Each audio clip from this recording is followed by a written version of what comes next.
Hello everyone, welcome you all in this class. From today I have decided to take a lecture series of grammar including some parts of vocab also. Actually some of my students and friends have suggested me to do so I have decided to take such type of classes in regular mode and I hope these classes will be helpful for you. And let me tell you a brief intro about this class कि इस class में मैंने grammar और vocab को क्यों select किया है. Actually दोनों ही टॉपिक बच्चों के लिए बहुत ज़्यादा इम्पोर्टेंट टॉपिक हैं जहाँ पर ग्रामर बहुत ज़्यादा सीखने की ज़रूरत है. 6 to 12th basic fundamental grammar आपको ज़रूर आनी चाहिए. और ग्रामर जब आप सीख लेते हैं 6 to 12th में, जब आप एक बेसिक कोर्स कर लेते हैं तो 12th के बाद जो 12th पास आउट स्टूडेंट्स होते हैं वो कंपटीशन में अपीयर होते हैं तो उनको वहाँ पे ग्रामर की ज़रूरत होती है. तो वो लोग फिर बेहतर ग्रामर की तैयारी कर सकते हैं. हाई लेवल की ग्रामर वो 12th के बाद सीख सकते हैं.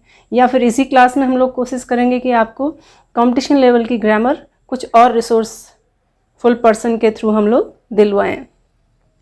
तो जब हम ग्रामर पढ़ेंगे तो अभी मैं बिल्कुल एक बेसिक लेवल को लेके चलूँगी ताकि हमारे जो 6 to 12th बच्चे हैं वो आराम से इसको समझ पाएँ. और मेरी बहुत ज़्यादा इजी वे पे मैं ग्रामर पढ़ाने की कोशिश करूँगी जिससे मुझे लगेगा कि हाँ मैंने आपको सही तरीके से पढ़ा रखा है और जो मैं समझाना चाह रही हूँ वो आप समझ भी गए हैं. तो ग्रामर बहुत ज़रूरी है. जब आप एक लैंग्वेज सीखते हैं तो लैंग्वेज के लिए एक error free writing, error free speaking के लिए आपको ग्रामर की बहुत ज़रूरत होती है. तो ग्रामर का पार्ट जब आप पूरा करेंगे तो आपको लगेगा कि हाँ आपने अब ग्रामर सीख ली है, अब आप अपर लेवल की ग्रामर पढ़ सकते हैं. And the next topic is vocab part. Vocab में हमारे पास actually we should have a good collection of selected words. अगर हमारे पास अच्छे सेलेक्टेड वर्ड्स का कलेक्शन नहीं है तो हमारा जो स्पीकिंग होता है, जो स्पीच हम लोग देते हैं या फिर हम कभी राइटिंग पोर्शन करते हैं, कहीं पे डिबेट में पार्टिसिपेट करते हैं या स्पीच में कंपटीशन में जाते हैं या फिर किसी तरीके की हम लोग क्रिएटिव राइटिंग करते हैं, वहाँ पर हमारे पास सिलेक्शन ऑफ वर्ड्स नहीं होता है जिसकी वजह से हमारी राइटिंग बहुत बोरिंग होती है. बहुत ही मतलब ऐसा लगता है कि उसमें कोई इम्प्रेशन ही नहीं होता है. तो जब आपके पास अच्छी वोकैब होगी, अब अच्छी वोकैबलरी की लिस्ट आपके पास होगी तो आप एक बहुत अच्छा राइटिंग पोर्शन कर सकते हैं, बहुत अच्छी स्पीच दे सकते हैं और बहुत इम्प्रेसिव वे पे अपने को हर तरीके से एक्सप्रेस कर सकते हैं. तो उम्मीद है कि ये जो क्लास हम लोगों ने चलाने की सोची है इसमें आपको बहुत ज़्यादा फ़ायदा मिलेगा. And let me tell you one more thing about this class. जब हम लोगों ने यह अनलॉकिंग विट्स नाम से जो चैनल तैयार किया है, ये बड़े आनंद फानन में बनाया गया चैनल है. जिस समय हमने इसको बनाया था उसमें बिल्कुल भी नहीं सोचा था कि ये चैनल इधर जून एंड तक चलेगा. ऐसा लगा था कि 19 और 20 मार्च से हमने स्टार्ट कर दिया था ऑनलाइन क्लासेस देना. उसके बाद ऐसा लगा कि अभी ये अप्रैल, ज़्यादा से ज़्यादा अप्रैल चलेगा, मई चलेगा, लेकिन अभी जून एंड होने जा रहा है और अभी तक जो कोरोना पेंडेमिक है उसका ख़त्म होने का कोई नाम नहीं है. तो बहुत ज़्यादा सेंसिटिव कंडीशंस हैं. तो ऐसा लग रहा है कि क्यों ना अब चैनल बनाया है और हमारे पास भी स्पेयर टाइम है और स्टूडेंट्स के पास भी स्पेयर टाइम है, वो घर में है और अपने घर से आराम से वो पढ़ाई कर सकते हैं अगर वो चाहें तो इस चैनल के थ्रू बहुत सारी इन्फॉर्मेशन, बहुत सारी प्रोडक्टिव सर्विस हम लोग आपको प्रोवाइड करवाना चाह रहे हैं और उम्मीद है आपका मोटिवेशन हमको मिलेगा और ये क्लास आपके लिए बहुत हेल्पफुल होगी. तो इसी उम्मीद के साथ चलिए मेरी फर्स्ट क्लास में. So now in this class I will explain 10 words which I have selected for today. These all 10 words are personality describing words. As you all know कि हम जितने भी लोग होते हैं वो सारे लोग एक यूनिक आइडेंटिटी, एक यूनिक आइडेंटिफिकेशन के साथ रहते हैं. तो हम उनकी आइडेंटिटी को कैसे पहचानते हैं? उनकी पर्सनैलिटी को देख के. और उनकी पर्सनैलिटी कैसे पहचानी जाती है? कुछ क्वालिटीज़ के बारे में जान के. तो हम देखेंगे कि हर पर्सनैलिटी की एक स्पेशल क्वालिटी होती है और उस क्वालिटी को हम कैसे पहचानेंगे ये देखने के लिए आज मैंने 10 वर्ड्स को सेलेक्ट किया है. पहला वर्ड है जिसके लिए एक स्टेटमेंट है, अ बिलीवर इन ईगोइज़म. एक ऐसा इंसान जो ईगोइज़म में बिलीव करता हो. ईगोइज़म मीन्स, ईगो मीन्स आई, जिसमें आई की बहुत ज़्यादा प्रधानता होती है. उसका जो ईगो होता है, अहम भाव उसमें बहुत ज़्यादा होता है. वो केवल अपने बारे में सोचता है, अपनी पेरिफेरी में रहता है और बाकी लोगों से उसको कोई ज़्यादा मतलब नहीं होता है। तो अहम भाव की वजह से ऐसे लोगों को ईगोइस्ट बोला जाता है। Get it? So first word is EGOIST।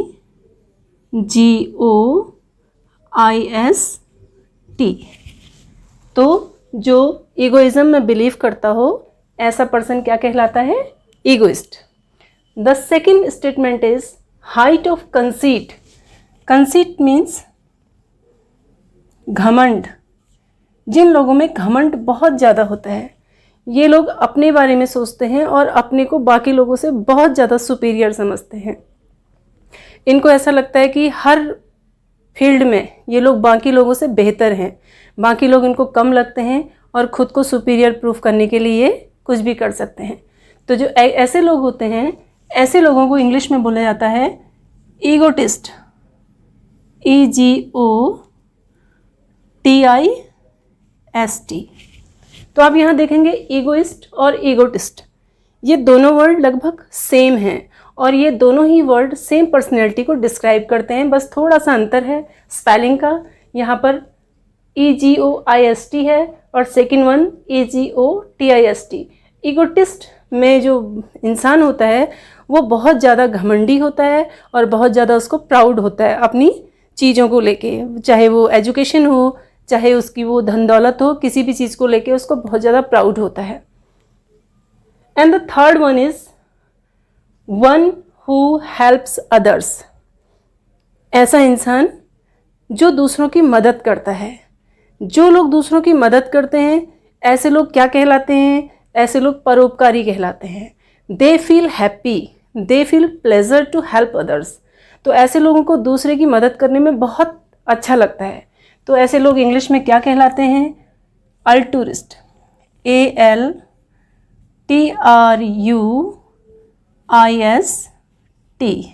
क्या कहलाते हैं लोग? अल्टूरिस्ट। परोपकारी इनको हिंदी में कहा जाता है। ऐसे लोग जो दूसरों की मदद करते हैं, ये लोग बिल्कुल ईगोइस्ट और ईगोटिस्ट जो पर्सनैलिटी रखते हैं, इन लोगों के बिल्कुल अपोजिट होते हैं। And the fourth one leave me alone का कॉन्सेप्ट होता है। Leave me alone, very shy natured person. ये हमेशा अकेले रहना पसंद करते हैं, किसी से ना तो एकदम फ्रेंडशिप कर पाते हैं, ना किसी से बेबाकी से बात कर पाते हैं। दूसरों के साथ मिंगलिंग होने में उनको थोड़ा प्रॉब्लम होती है। तो ऐसे लोगों को जो अकेले रहते हैं, दूसरों से फ्रेंडशिप नहीं करते हैं, अपनी बातें अपने मन में रखते हैं, ऐसे लोगों को बोला जाता है इंट्रोवर्ट। क्या बोला जाता है? इंट्रोवर्ट। INTROVERT,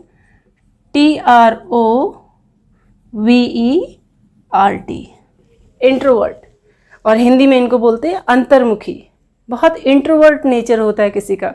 जैसे आप में से कई लोगों का नेचर बड़ा इंट्रोवर्ट होगा, आपको दूसरों से बात करने में अच्छा नहीं लगता, अकेले बैठने के लिए आपका मन करता है। तो जो इंट्रोवर्ट नेचर्ड पर्सन होते हैं, इनके पास बहुत ज़्यादा टाइम होता है, इनके पास अपने लिए बहुत टाइम होता है, क्योंकि ये बहुत ज़्यादा इन्वॉल्वमेंट दूसरों के साथ नहीं रखते हैं।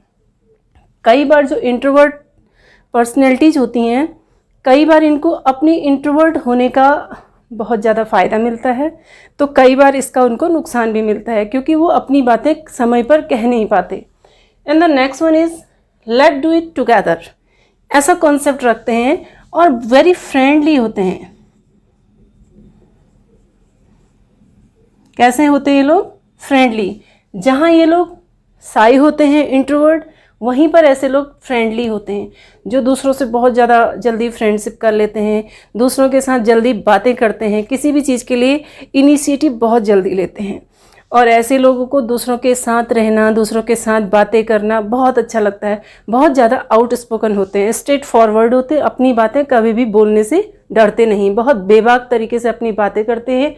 और इस वजह से कई बार ये नुकसान में रहते हैं, कई बार इनको बहुत ज़्यादा फ़ायदा मिलता है अपनी पर्सनैलिटी का। तो ऐसी पर्सनैलिटी को बोला जाता है एक्सट्रोवर्ट। EXTROVERT। क्या बोलते हैं इनको? एक्सट्रोवर्ट। तो यहाँ पर इंट्रोवर्ट और एक्सट्रोवर्ट, ये दोनों ही वर्ड एक दूसरे के अपोजिट हैं। ये अंतर्मुखी स्वभाव होता है और ये बहिर्मुखी स्वभाव होता है। ये बिल्कुल एक्सट्रोवर्ट होते हैं, जहाँ भी जाते हैं अपनी एक छाप छोड़ के आते हैं, बहुत अच्छा बोलते हैं, बहुत जल्दी मिंगल हो जाते हैं, मिंगलिंग नेचर इन लोगों का होता है। And the next one is a person having both of the tendencies. Tendencies of what? Tendencies of introvert and extrovert, जिनमें इंट्रोवर्ट और एक्सट्रोवर्ट दोनों की ही टेंडेंसी रहती है। ये लोग बड़े बैलेंस होते हैं, बहुत ही बैलेंस वे पे अपनी पर्सनैलिटी को रखते हैं और ऐसे लोग बहुत ज़्यादा सफल होते हैं। बैलेंस नेचर के खातिर इनको बहुत ज़्यादा पसंद किया जाता है, न ज़्यादा बहुत बोलते हैं न ज़्यादा चुप रहते हैं। तो ऐसे लोगों को इंग्लिश में बोला जाता है एम्बीवर्ट, AMBIVERT। और आप इनको इस तरीके से जान सकते हैं, उभयमुखी स्वभाव होता है इनका। ये दोनों ही तरीके के जो इंसान होते हैं, इंट्रोवर्ट और एक्सट्रोवर्ट, उन दोनों का एक कॉम्बिनेशन होता है। तो एक बार देखिए पूरा। A believer in egoism, egoist. Height of conceit, egotist.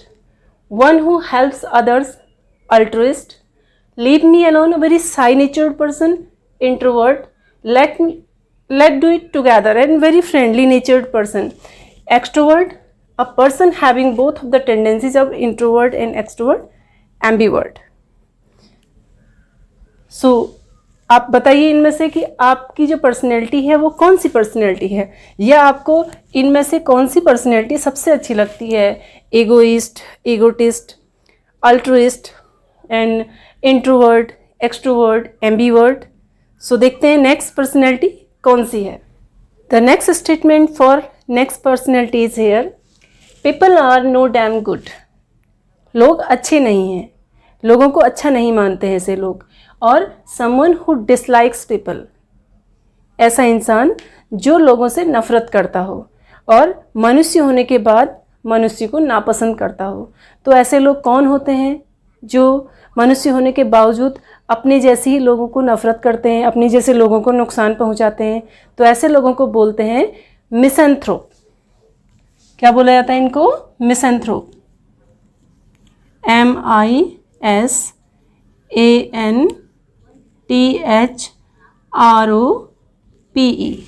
क्या बोला जाता है ऐसे लोगों को? मिसैंथ्रोप। मिसैंथ्रोप मीन्स मानव द्वेषी, ऐसा इंसान जो मनुष्य होने के बावजूद मनुष्य से ही नफरत करता हो।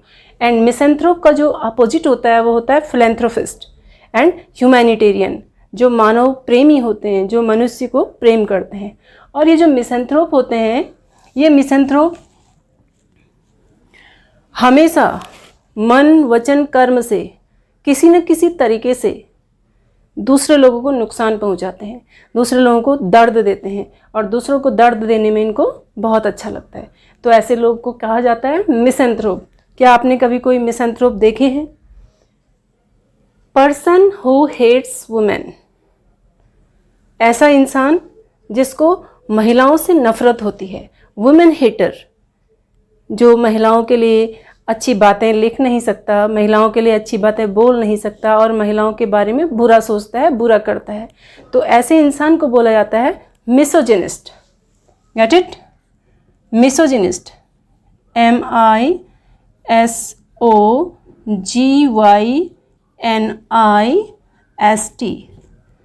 क्या कहते हैं ऐसे लोगों को? मिसोजिनिस्ट, स्त्री द्वेषी। ऐसे लोग महिलाओं से नफरत करते हैं। और इसका अगर हम अपोजिट मीनिंग देखें तो फेमिनिस्ट, जो महिलाओं के अधिकारों के लिए बोलते हैं, महिलाओं के बारे में सोचते हैं, ऐसे लोग फेमिनिस्ट होते हैं। और उसके अपोजिट लोग मिसोजिनिस्ट। जब भी इनको लिखना होगा तो महिला विरोधी बातें लिखेंगे। And the next one is hatred of marriage. ऐसे लोग जो मैरिज को नापसंद करते हैं। A person who dislikes marriage, ये लोग मैरिज को एक इंस्टीट्यूशन समझते हैं और मैरिज में इनको लगता है कि ये बंधन में बंध गए हैं। तो ऐसे लोगों को मैरिज बिल्कुल पसंद नहीं होती है। तो ऐसे लोगों को बोला जाता है मिसोगेमिस्ट, MISOGAMIST.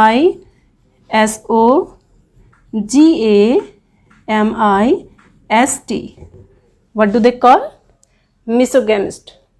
And the next and last one, having a very strict and simple way of life, avoids physical pleasure.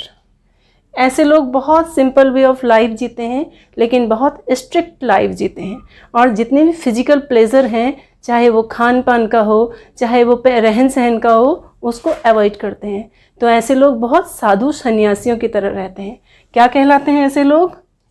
Acidic, ASCETIC.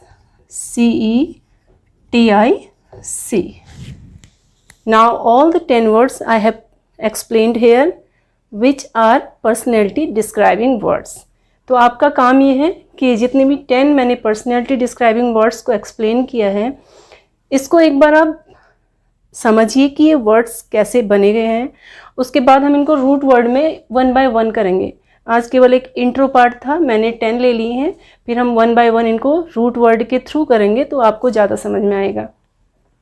Now your turn to assess yourself कि आप लोग इन पर्सनैलिटी में से कौन सी पर्सनैलिटी रखते हैं।